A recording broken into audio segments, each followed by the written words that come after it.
Deciding to peg your weight or let it slide free up and down your line with your Texas rig can be a real decision when you're out on the water, and it's also something that can make a big difference as to whether or not you put more fish in the boat.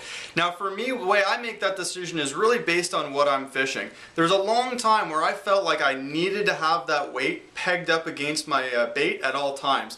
And it's just simply not the case. I used to think I felt like I had a lot more control. I also felt like I knew what was going on with my bait a little bit more. But as I fished with a lot more people and got some more experience, I saw there was a time and place for both. And mainly for me, it's how thick the cover or vegetation I'm fishing in. If it's a little more sparse, if it's sparse grass, if there's just a few pieces of cover around there, I'll never have my weight pegged.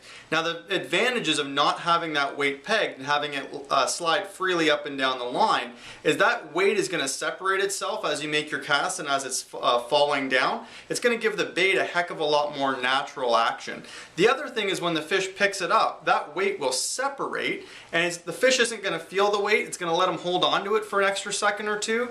When you set the hook, that weight sometimes can pop the fish's mouth open as you pull it out, which is also going to give you a better hook set. And when you're fighting the fish to the boat, not having that weight pegged to the top is going to give them a lot less leverage as they jump and thrash to try and throw the hook.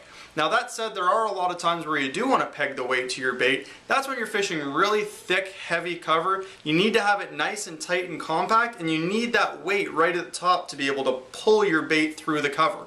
That, or if I'm fishing in some timber, a lot of times I wouldn't want my weight to fall on one side of the limb and have my bait on the other. It's going to cause problems. The fish probably isn't even going to see the bait, and I'm going to get hung up a lot. So hopefully that helps you. I've consulted a few other people. You can see there, Mike Iaconelli. That's really how he makes his decision. I think it's the way to do it. It's the way that I do it. And next time you're out on the water and you're trying to fish a Texas rig, keep in mind whether or not you should peg or not peg your weight. Take a look at the cover and you'll put a couple extra fish in the boat.